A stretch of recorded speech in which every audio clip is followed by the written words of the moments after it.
And that means 3, 2, 1.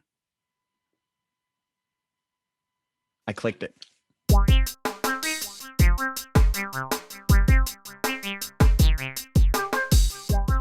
my God.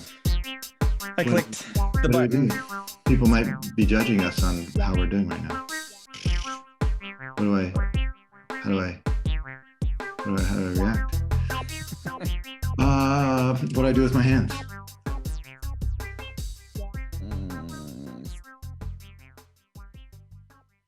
Oh. Am I doing this right? There it is. It's working. We're live. Right. So what's up, bro? Welcome to your own NLP podcast, Living NLP, that is. Mm-hmm. Living Nope. This is the Living NLP podcast. My name is Nicholas Rave. And I am Morgan Lane Bennett. And we have been running this show for, good God, almost a year? Over a year?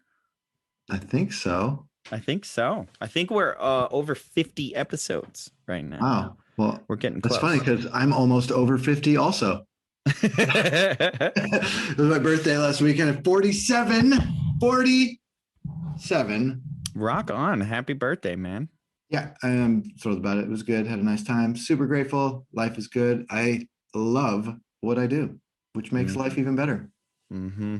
So in this little podcast of ours, we like to talk about what we do and how much we love it and how much we live it and how much we love living it. And we live loving it. And and then we love loving it and we live living it. But it's the Cartesian coordinates. You have to do everything always. And one of those is going to work for somebody just right. And in this podcast, we talk about NLP and what we do. And we say an anecdote of our work or our life that we learned and lived and loved and lived to love and learn NLP. And then we also— Are you having a stroke? love NLP. Another one, which means that there's like, what is that, 27 different versions of that I can do now? Yeah. So how am I not living NLP? Ooh, that's a reasonable question. I suppose that's part of the reason why we do this show. Right, exactly. How is someone who's not me not living NLP? That's the real question. That's really why we do the show. Exactly. Most people. So now that we've lost everybody completely, there's like 0.001% of people on the planet that even understand anything. Nicholas, you know that's called niching. So now that everybody else is gone, let's talk about what we really came here to talk about. This podcast has a very narrow niche. NLP weirdos. If you're an NLP weirdo, then this podcast is for you. Mm-hmm. So, all right. You got an anecdote? Yeah, sure. I'm just going to share a success story. This was nice. Me too. This is a big deal for me because I was freaking out beforehand. Nice. Me too. So I have this client who I'm gonna keep this very strategically ambiguous. He very successful, multimillionaire, CEO of like 3 or 4 different companies, and has only recently taken over the big one, which was his father's, who passed away, and he took over. And we have been talking about all of the ways that he doesn't want to emulate his father, and that he has been focused on leadership. We've been talking about how do you lead effectively in this, and how do you account for your weaknesses and strengths. And the place that I'm still a little in shock that I think I even got this person to this place. But the last conversation that we had, I finally got it through to him. You know, you don't have to be doing this. Like, if there is any fucking benefit to being a multimillionaire, it has to be that you can choose how you spend your time more than most people. You have the freedom to go, you know what? I hate this. Right. I'm not good at this. Are you hot? Is your mic hot? Or is I my turned speaker? it down. You want me to Okay. go? I don't know. I hear it. Maybe it's blowing out my speaker, but I hate to interrupt because I love hearing this. But I want other people to be able to hear it too. I'll bring it down a little bit more even. Okay. And I'll also just step back. Yeah. You can keep it where it was. Step back. I know. Me too. But I just like. You know how I get. I heard the edge. So stay there and say. That reminds me of like one of our first episodes. Like I think it's 3rd or 4th episode or something. One of your friends was like, "What is wrong with that other guy?" Well, I don't think it's that anymore. It's not that anymore. It wasn't that. It was, and the excitement's the same, and that's all good. But there's, So if you stay back there and then tell me exactly, I want to know. So the point was that I got him to the place of acknowledging, and he's felt this pressure of like, I now have a company with like 100 fucking employees. And the truth is, like, as much as you can try to imagine it, if you haven't been in that position where you're like, these people depend 100 employees on me, and all their families and all their friends and their kids and their fucking. And it's like, if this collapses, so he felt this pressure just come kind of crashing down on his shoulders. And then over the course of, I don't know, a year or more that he's been kind of stepping more and more into this role, his life has just been disappearing. He doesn't have time for anything else. He gets stressed out if anything screws up his schedule because it's so rigidly planned. And finally, like, this is more than I had hoped for, honestly, is like, I hoped that we're going to be like, there's no way he's going to like step out of this. So what I'm just going to focus on is getting him to be better at handling this. But the real benefit here would be learn how to let go. And he has a second in command who has all of the strengths that he doesn't have. And it's like, so what I was finally got through to him was, I was like, what if you disappeared and then the only person you talk to is your second in command, and they are the ones to handle everyone else. Right. And I could see like this, like, would that be possible? Show him it's like the sort of the branch tree of the mafia. Yeah. Like one guy talks to one guy, that guy talks to 4 guys. It's like exactly. Nobody's talking to the capo. There's one guy, he talks to one guy and says one thing, one time, get that done by everybody. Yeah, a lot of cults are run that way too. Yeah. I think there's the second in command, and then the person at the top is untouchable and unreachable. But the problem is he's so stressed out by the interpersonal like the job of that leader. If you're going to step into that role, you have to be a life coach to everyone who works for you. Like, their emotional problems are your number one problem. Right.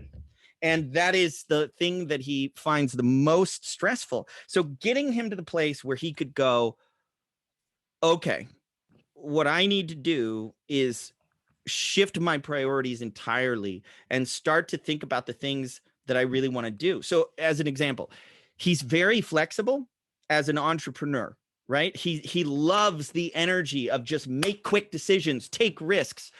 But this company is like a 20-year-old, well-established, multi-million-dollar company that shouldn't be agile like that. I was like, at one point I said to him, like, you know who doesn't take risks? Fucking Coca-Cola. Like Coca-Cola. Well, they did one and it didn't work out so well. That's right. They don't have to do shit because they have the best brand recognition next to the church. Forgive me. There's a fucking leaf blower walking by my door. I can't hear. Okay, good. So getting him to the place where he could go, I don't want to do this. And I can set my sights on stepping out. And then it opened the door to the thing that I think is actually going to be the most beneficial for him, which is we're basically going to sit down and do, I'm going to call it couples counseling, but it's not romantic couple, with him and the second in command. Oh, good. Yeah, because that's where the communication skills need to be totally clear and open. But he does not need to learn how to communicate with all the people in the company. And he's been trying to run point. I mean, this is such a cliche for people who get thrust into a leadership position that they think I have to do everything. But I haven't been working with him for that long. And to get him to that place where he's like, yeah, holy shit, I think you're right. And for it to sink in and to make that. So what I ended everything in the call by being like, listen, this is a big decision. And I know you like making decisions quickly. Right. I know you like taking action. I want you to be focused on pouring your energy into small businesses where that kind of agility is perfect. That's the right way to handle a brand new startup. But once you get it established, hand it to someone else and go build something else, because that's what you're good at and that's what you like. That's what you like to do. Yeah. So getting him to the place where I was like, don't make any decisions yet. Like, sleep on this for a week. We're going to talk again. And then you can, because this is a big decision. But those are the kinds of like the moments when you guide someone to a place where they can make the kind of it's like talking someone into getting a divorce. Yeah. Which is like, I know that sounds, for some people that's like, oh, that's a horrible. No. It's saying really, it's like talking someone into scraping the shit off the bottom of their shoe that they're dragging in their fucking house. It's like, hey, bro, there's a couple things we can do here. You know, I just want to leaving a career that you hate, leaving a relationship that's not working, deciding to go back to school. These kinds of big life decisions. Man, I live for that. I love the little things. I love the subtle stuff. I love working with people on their daily routine and their habits. And those things do accumulate over time. And man, it's so much fun to be able to get somebody to that place where they're like, we're going to hit the reset button on everything.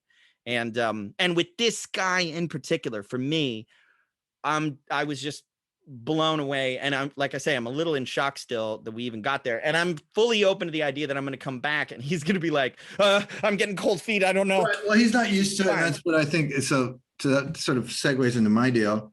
Sure. So I'm working with this woman, and she was picked on by a group of girls when she was like 9. And, you know, they might have been like 9 to 12.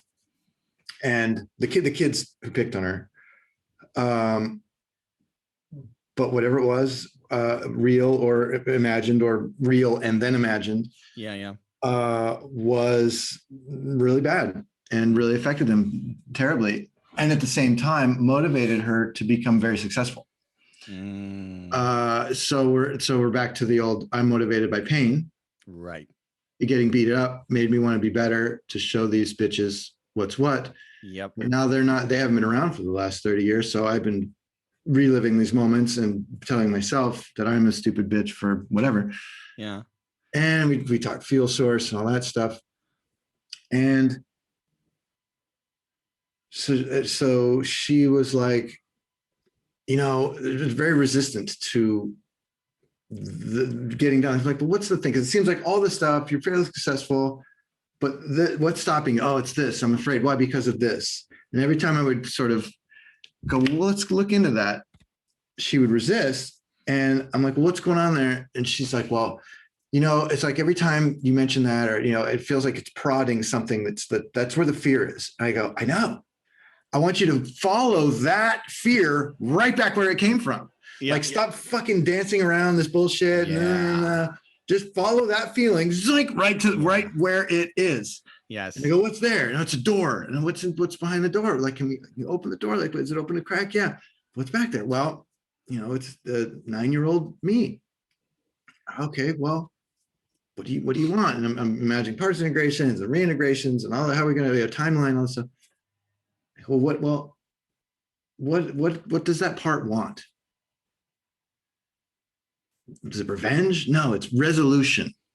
Okay, so what does that part need? What is that? Not even part. What does the person, the little 9-year-old you inside the door, want?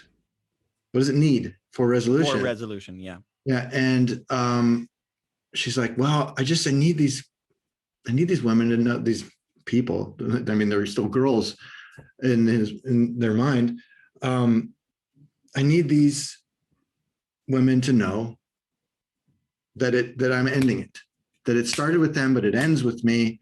and that I win and they lose. And I was like, okay, I win and they lose. Okay. But all right, well, here's what I want you to do. As a little baby steps.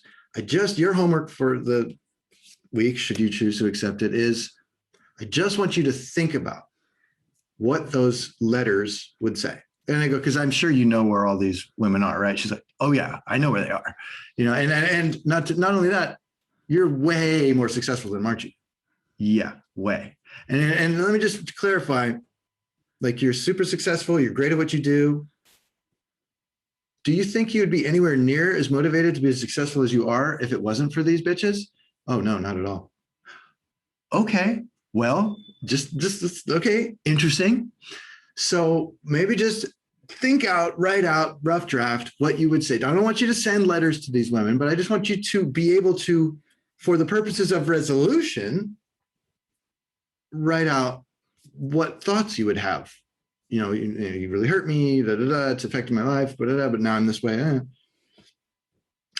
Okay, cool. And then after the session, I was like, is she going to do it? Is she going to get it? Because she's kind of resistant. I don't know if she's going to want to do it. And she wrote me the next morning. She said, I wrote 3 letters, but I don't know. I don't think there's any point in me sending them because I feel like I already feel better. And I was like, great. And then the next day, today, she wrote and said, I still feel great. The fear is gone. And you know what, and I'm having dreams where I'm a child, but they're good. They're positive. And I've done what I wanted to do to these people in these interactions. Yeah. I've said whatever it was, and maybe they got revenge in their dreams and I'm fine with that, but as long as it's positive learning. And I was just like amazed when an unconscious mind can just, oh, you got that? Okay, cool. Off you go then. Just like, oh, there you go. Just untie that knot. Like when you untie the main knot, and you can just sort of like let the ends just sort of hang, and they will undo themselves. Mm-hmm. And like an unconscious mind, can you make a person have a positive dream about their childhood? No, but I can help them to have whatever insight they need to have inside themselves to facilitate that. So it was another one of those, like, I was going in, I'm like, oh my God, is she going to get it? She's so resistant. She's been dealing with this for 40 years. And I was so happy to get the thing back that said, oh, the fear's gone. The fear is gone. And I was like, no, isn't that nice? And what a pleasant surprise when an unconscious mind can, and even now to some degree, is it Ericksonian sort of, I did a lot of framing around all that stuff, not the least of which is, I mean, you almost should write him a thank you note because you're a millionaire now, not necessarily that blatant, but like all of the framing around that. And then you just kind of go, what does that part want? Yeah. Maybe give it that and see what happens. Yeah. And, and so to come back to your segue thing was, there's probably another part of her that's so used to blaming them for everything rather than thanking them for everything, and seeing negative stuff, they might need a little. But as it is now, again, like with the other person who had the sunshine in their dream or in their vision that they hadn't seen sunshine before. Yeah. Like, you didn't do that, sunshine, did you? No. You didn't make yourself have that positive dream, did you? No, but you did. And once you have that hook into the unconscious mind, you go, but there's something inside that really cares and gets it and really likes what we're doing, doesn't it? Yeah, it does. And it's really giving you the results, isn't it? That you can always come back to that. So this story inspired another quick metaphor that I'll share. So another client that I worked with who had, I mean, it's not a pissing contest. And in terms of like the most fucked up childhoods I've ever heard about, this one is this one isn't that. I mean, not to take away from her experience. No. It doesn't matter. Like, trauma's subjective, obviously. Right. It wasn't some of the things that that you watch movies about. Yeah. So one of these things about abuse, like really sadistic, malicious abuse to children, is that it drives it drives patterns really deep into the unconscious. It drives patterns of what made me think of this was her saying like, I win, you lose. There's a little bit of like revenge in there, and it's good that she wanted resolution and not revenge. And almost everybody has this part that's like, I want them to know, I want them to like, it's the justice mechanism. It's like they deserve to suffer for what they did to me. And this client had a lot of that. So what you did, what it sounds like that you did with this client, and what I have done with this client that it seems to be working, is draw the person's attention to the idea that you are not actually relating to the people who abused you anymore. Yeah. You're relating to the people, to the version of them that lives inside your unconscious, inside your head. And they were 12 and 9. They're like, they're probably 50 years old now. Yeah. So the benefit of taking that inside is that the forgiveness that needs to take place often doesn't actually have any. What? We haven't mentioned the F word yet. Sure. With the resolution, let's say. Yeah. The resolution that needs to take place with these people sometimes it doesn't even have anything to do with the real external physical person. That's why something like a letter like that can resolve things, because it resolves the relationship you have with the version of them that lives in your head. Exactly what it was. I'm like, you don't need to send it. There's no point. Yeah. Because you've already done it. He's like, I could send it, but I already, and I was like, that's really the thing. I was like, I mean, you made the connection on your own to sort that out, which is awesome. And I'm always a big fan in terms of like, people who picked on me or whatever, like when like people, the revenge thing, huge fan of the quote, which is not my quote, but the best revenge is a life well lived. Yeah. I mean, that like, you want revenge? Be healthy, be happy. Yeah, you didn't break me. Be your awesomest. That's and enjoy it and focus on that, and the pleasure that live that life. And then anybody who you would want revenge on either would be happy for you or would be really fucking bummed. And either way, you win. Now, one final thought on this, that I will say that one of the things that I learned from my diving deep into radical honesty is that sometimes you actually do need to go have a conversation with the person themselves. But even if you need, there's a lot of psychology, a lot of NLP in particular, that is sort of like trying to avoid ever having to have those difficult conversations. Right. But the way I look at it is the work that you did with her and the work that I'm trying to do, that needs to happen first, even if you're going to go have a conversation with them. Because if you go have a conversation when you have all that resentment, it's gonna go badly. But if you can resolve it inside and then come back and be like, hey, I have hated you for almost my entire life. Yeah. And I don't anymore. But there are some things that happened when we were younger, and maybe you don't even remember it. Right. But I did. Right. But if you go in there and you're like, we need to have a talk. I need to win and you need to lose. Right. I was like, never going to work. Yeah. So I'm fine with him actually saying, I mean, that would be a big boy moment for him or her and the people who were picking on. Yeah. But yeah. So Ruby, man, awesome. Good to hear people taking their lives, because she that's my favorite part of after a breakthrough session, like with this woman, or like when I got the text, was like, there's less fear in the world. There's what we should figure out. What is a unit of fear called? A terror. Yeah. A terror unit. A terabyte. Terabyte. God damn it, dude. This is why I love you. There's 1 terabyte of fear less in the world. Done. That's it. Please, someone make a Wikipedia entry for that phrase. There's a fine line between clever and stupid. Okay, well, you got a quote of some kind? I do. Before my quick pre-frame for this one is another success story is I am getting closer than I have ever been to actually completing one of my books. that I've been working on. I've been working on a lot of books for a long time, and they're growing and evolving, and I do my best to try to not force the tree to grow faster than it wants to grow. Nice. And I'm not going to put any kind of timeline on it, but it's like something seems to have snapped and it's flowing now. So the book that I'm writing currently, and it looks like it's going to be my first book, is about habits.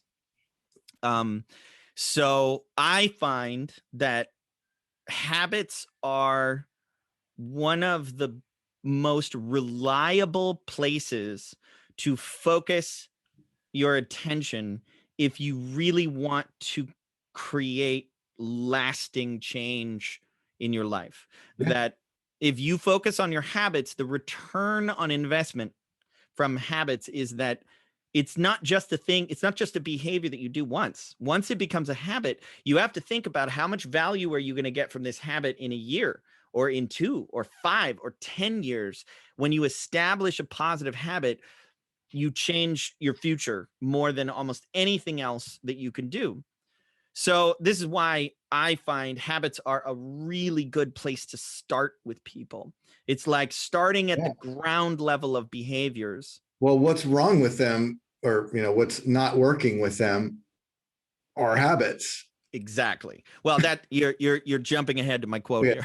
Sorry. So this is, I don't know if Lao Tzu really said this, but I've heard this before. And I will say that I don't know if I agree with the sequence that he has here. If I really think about the words, maybe I do, maybe I don't. But I like this quote anyway. So it says, watch your thoughts, they become words. Watch your words, they become actions. Watch your actions, they become habits. Watch your habits, they become character. Watch your character, it becomes your destiny. Okay. I wonder if that's Lao Tzu or not. I mean, it's as simple as it could be that way. Yeah. It could be. Yeah. But you never know nowadays. Yeah, I know. I mean, I love those quotes that are like, don't believe everything you read on the internet just because it has a picture and a quote underneath it. Abraham Lincoln. I saw a great one today. It said, give a man a fish and you feed him for a day. Teach a man to fish and you can bang his wife all weekend. Is it Walt Whitman? Yes, I'm sure. Okay, so I actually have a question to follow up on this quote, because I've been thinking about habits a lot lately, and just thinking about the idea that everything is a habit. Like one of the sections in the book is I talk about conscious and unconscious and the depth of unconscious habits. So conscious habits are things like brushing your teeth, fucking going to bed early, meditation, exercise, that kind of shit. I mean, although there's unconscious elements to it, those ones are things that people think about when they think habits. But then there's less obvious ones. There's things like communication patterns, things like saying like or Then you go even deeper and you get to things like triggers. People don't think of that offends me as a habit, or that makes me angry as a habit. Depression and anxiety, from an NLP perspective, we look at those as a collection of habitual behaviors, not a condition or an imbalance. It's a thing you do, but it's totally unconscious. So it's not like you're doing it on purpose. It's just that there is a sequence of behaviors that you go through that are habitual, that depress you. And it's often related to things like you have something you want to say and you go, no, I can't say that. So you repress it, and that repression becomes depression. Right. So so everything's a habit. But my question for you, I'm creating a bonus free report that goes along with the book. And it's, what are the most important habits for people to get handled? So I'll give you a couple off the top of my head so you don't list any of these, because I want to know from you. Some of the ones that I listed are things like diet, exercise, sleep. Like if you don't handle those 3, at some point, and by the way, I'm not saying there's one right diet for everyone. I'm saying everybody. I just like eat well, sleep well, drink well, Yeah. move well. Yeah. And then there's one that you'll probably say soon, which.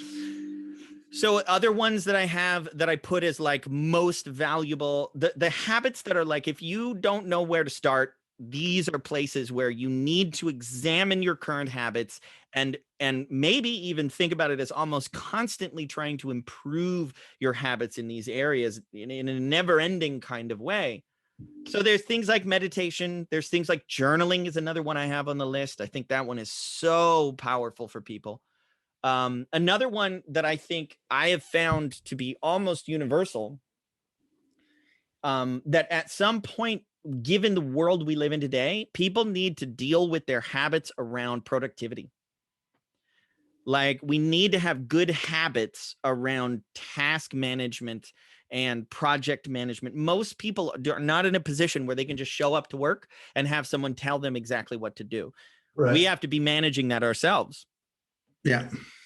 So I'm curious for you, what do you think are the habits that you're like, if you could only list three, so, yeah, and they're not the ones I mentioned. I mean, there's, I always start with sleep well, eat well, drink well, move well, think well, which is if you hear of something that says you're a piece of shit or like you're like, for like, be aware of your thoughts. First of all, listen to yourself and the words that you say in and or out of your head, and listen. First of all, listen to them, and then look at them, and then decide if like is that negative? Did I mean that? Like, do I say things that I mean? Do I say things that I don't mean? Like, you know, am I again like?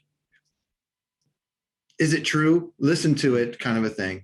So being in the habit of paying attention to and I don't know, questioning is not quite the right word. Examining your, that's like, you know, life, an unexamined life is not worth living. It's because you don't, I'm just, like, so the other thing would be think well. And then of course you go feel well, which is gratitude. Always the number one. That one, I think that one's on the list too. But always number one that I start with. Super simple. Talk about a powerful habit. Yeah. And as far as, I mean, you know, there's a whole make your bed, clean your, like, don't go to bed with a messy house, like put things away, respect other people's stuff, respect your stuff. Habits. I think the habit to get into would be the habit of saying no. Like discernment, whatever, like that's how you're going to be more productive. That's how you're going to be more like, it's because there's so many things that know how your little monkey works. They know. You don't think what do you think? Why do you think this shit's free? They know. That's so succinct. Yes. So you have to be able to go, no, because they'll just be like, yeah. Why do you think this shit's free? So the habit of going like boundary for, I mean, honestly, like that's what that is going like, this is my time. And when big one, and it's a toughie for a lot of people, is not, the boundary between work and life. They're like, I need work-life balance. I'm like, yeah, but now that I can be texted at 2 a.m. in bed, I'm up at 2 a.m. being freaked out about my text anyway. So now I'm just going to go blah, blah, blah.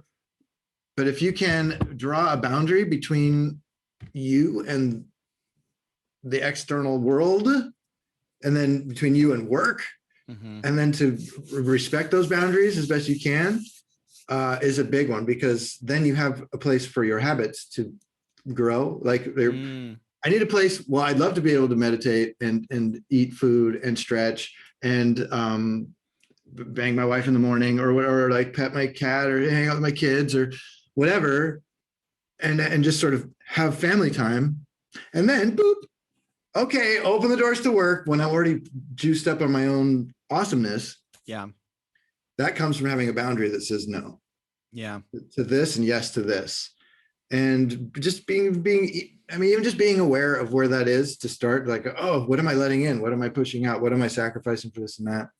I would say boundaries doesn't have to start with like, I need an hour and a half before work. That means I got to wake up at 3:30 in the morning before.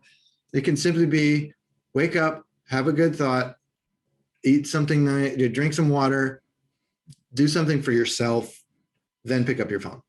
Yeah. Then look at your emails, because it's going to be fine. But like, to me, there's a big, and then of course do the same thing in reverse at night. So you just made me think of one that I think may be a higher level of abstraction even than no. And I'm going to run this by you because I think you might agree with me. So I was thinking about like, what's one that covers no, but that's even bigger. And I thought honesty. Yeah. Because part of no is if you're being honest, like if you are in the habit of being honest about everything, then you will say no. Right. And that's what you actually want to say no. About listen to your words. Yeah. And do you mean them? There's the same thing. Like, yeah. Well, hang on, do I really think that? Or is that just what MSNBC or Fox fucking told me to think? Like, so many people then, another habit, stop watching the fucking news. Yeah. Don't watch the news. There's tons of like bad habits that you can cut out. Right. But the book is more focused on habits to install, because I do find that you don't have room for bad habits generally if you fill your time and you focus on all the positive habits. So yeah, just discernment, honesty. Gratitude's always there. Body, do something. Gratitude is such a good one. When you said the thing about like feel well, sleep well, eat well, move well, think well, feel well. Yeah, feel well. I love boiling things down to what's your 80-20? What's the one thing you can do that's going to get you a ton of benefit in the context of feel well? A gratitude practice. 3 gratitudes every day. When you talk about discernment, to me, the meta habit is meditation, because you can't be aware of your thoughts until you learn how to listen to them did you objectively. Say meditation? I hate you and I love you.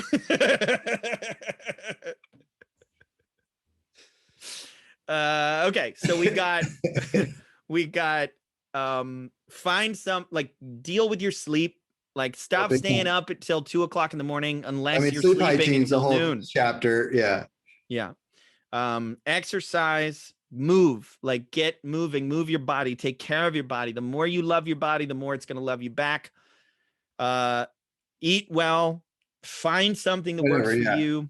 I like to say, just eat like a grown-up. Yeah. And if it has a mascot, don't eat it.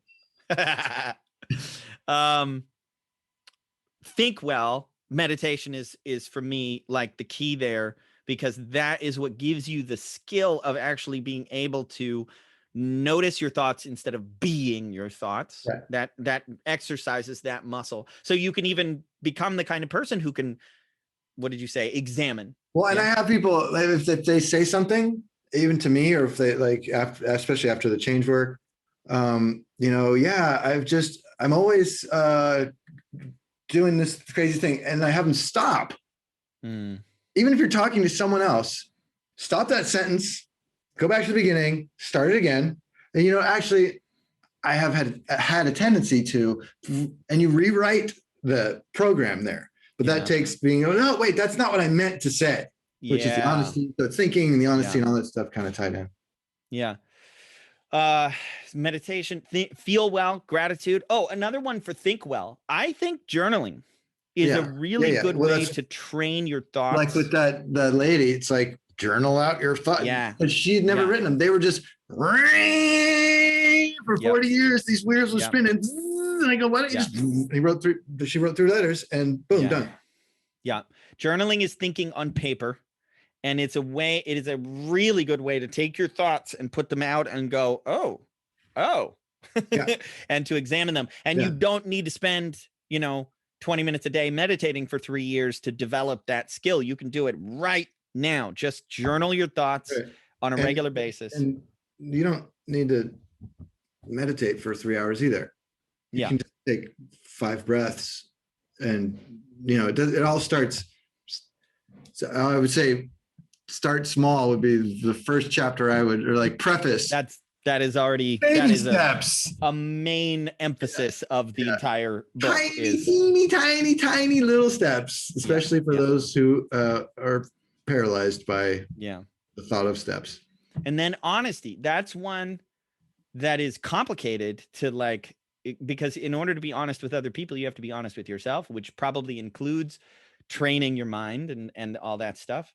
But I'm adding that one to the list for sure. The gratitude, I think, was already on there, but if it's not, I'm putting that one on there. And I like linking it to, I like linking journaling and meditation to think well. Yeah. What about reading? How do you feel about that? Do you think that's a habit that most people, or do you think there are people, because I call it self-development. So it doesn't have to be reading. It could be podcasts. Because I'm just reading, now that I got my reading glasses, I started reading again. Reading's great, but I've done books on audiobooks for 10 years, and I've been delighted. And there's YouTube and there's whatever that's, constructive, entertaining and educational, or in some way. I think that like you should definitely have a practice of, what am I doing to make myself more of myself? Yeah. Stephen Covey in the 7 Habits called it sharpening the saw. Sure. And I like that metaphor. Have you heard that idea that like, if you take a dull blade and you keep trying to cut down the saw, it's going to take more and more work. But if you take 20 minutes to sharpen the saw first every day before you start, it's going to be less work. And so he's like, that sharpening the saw is making yourself better. That's what it is. And he's pretty vague about what that means. Yeah. Honing. Okay. So self-development, like self-education, sharpening the saw. I got to look back at the 7 habits now that I think about it, because I don't even remember all of them. Begin with the end in mind is one of them. Sharpening the saw. Yeah, that's a good book. Have you ever read it? No. It's actually like pretty great. There's a lot of NLP overlap. Stephen Covey's a little religious personally for me, but it doesn't bleed too much into his advice. And he had some really good ideas. Yeah, I haven't read any of his other books, but that's actually one of the first personal development books. Another habit is say nice things to yourself. Like be nice to yourself. Like, kindness. Yeah, be kind to yourself. Yeah. Like that's that appreciation, this gratitude. Like, yeah. Like I'm grateful for my house, but am I grateful for me? Yeah. So that's a good differentiation as well. And to express positive emotions for others, to communicate that kind of stuff is also a good, like, tell them, what do you love them? Yeah. Do you tell them that? No. Well, try. You see how that works. Kind of stuff. Yeah. Cool. Thanks, man. Turn off the fucking news. Yeah. Yeah. I'll have a whole nother section on bad habits. That's going to be another add-on to the book. Yeah. Let's see. You got a quote? I do. So have you ever read, or I never read it, but have you ever seen or read Manufacturing Consent by Noam Chomsky? Yeah, I didn't read it, but I have seen the documentary, and it's like three and a half hours ago, or 3.5 hours long. And I have seen it. It's from 92, and it really breaks down just like, here's how you control a population by controlling information. And then you control access to information, what that stuff means. And I've been watching that this week for what might be obvious reasons. And this quote was just in terms of like the discernment that we were talking about. The mass media serve as a system for communicating messages and symbols to the general populace. It is their function to amuse, entertain, and inform, and to inculcate individuals with the values, beliefs, and codes of behavior that will integrate them into the institutional structures of the larger society.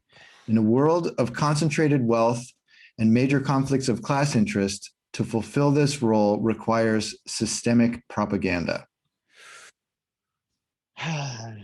Wow. All right. Yes. And then because his whole thing is about manufacturing consent, and that's so much of what's happening now. And it's like now it's just team A versus team B. And the great part about that is those two just get to fight each other while the propaganda machines and the people pulling the strings are just like, cool, say this to get A to over B. Now get B over to A. And so much of what that word inculcate, you don't hear that much. We're just programmed from youth to be good little robots for the system. And I think so much of what I love about myself, says as he shouts, be kind to yourself from every mountaintop, is that I have not done that for whatever reason. It just was not my path. And that's why I'm so glad I found you and the NLP and the hypnosis. Like, this is not that, but it helps people to see that and inculcate themselves, to re-indoctrinate themselves, and really take the power back from a system that is now using every mean at its disposal to control you without you knowing you're being controlled. Yeah. Well, you and I talk a lot about taking the word brainwashing back and saying, no. What we all need is to wash this thing from, we need to unprogram. And I recently, speaking of habits, my little pod unit here, we started a weekly practice of going through some kind of educational material together. Nice. And then sitting down and talking about it. Yeah, cool. And it's mostly my attempt to get through the hundreds, possibly thousands of hours of amazing content that I've collected. And I'm like, when am I going to, so having like a set time and treating it almost like we're constantly in a weekly class of some kind. So, I mean, you got time to watch 15 hours of Outlander or The Expanse or something. It's like, oh, well, I also have time, Yeah. So we started with some Richard Bandler. And it was really inspiring for Liz because she was like, oh, I love NLP. And Faye was just like, this guy's hilarious. Like, she's never seen him before.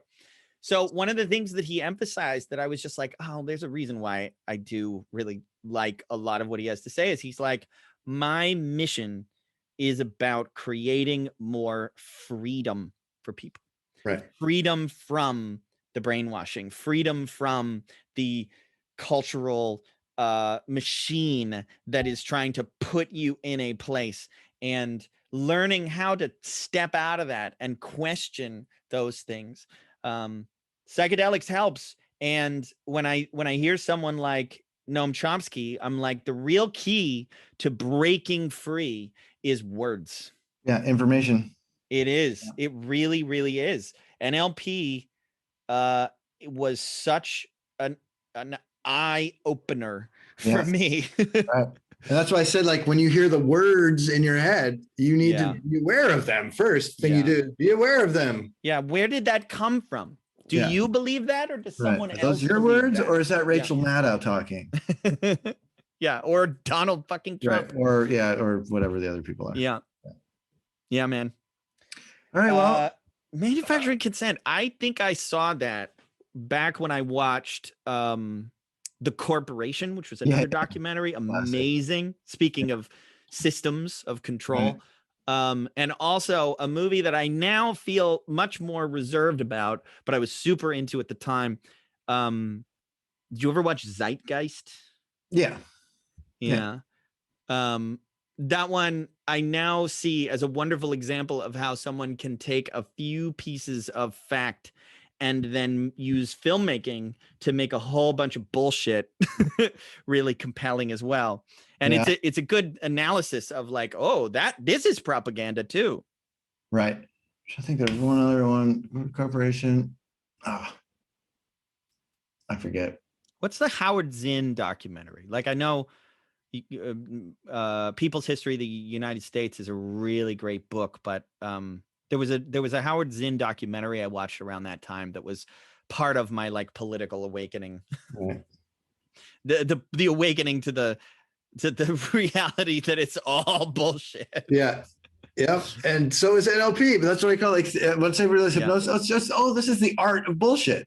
Yeah. And you can actually sculpt something beautiful out of bullshit, or you can let it be, or you can use fertilizer, whatever. But it's like, oh, I get it. That's now I see like how they're doing that. And now I can do it too and help people, once you know how it works, you can fight bullshit with bullshit. Bullshit's another way to say it's all imaginary, but people instinctively want to say, oh, well, that means it's not real. No, 99% or maybe more of everything you live in is imaginary bullshit. Right. So pick your bullshit. Right. That's what I mean. So I was like, okay. All right, man. Well, cool. Have a good one. Nice. With Pod. And happy birthday again. Thank you. I'll have a new set of glasses hopefully next week.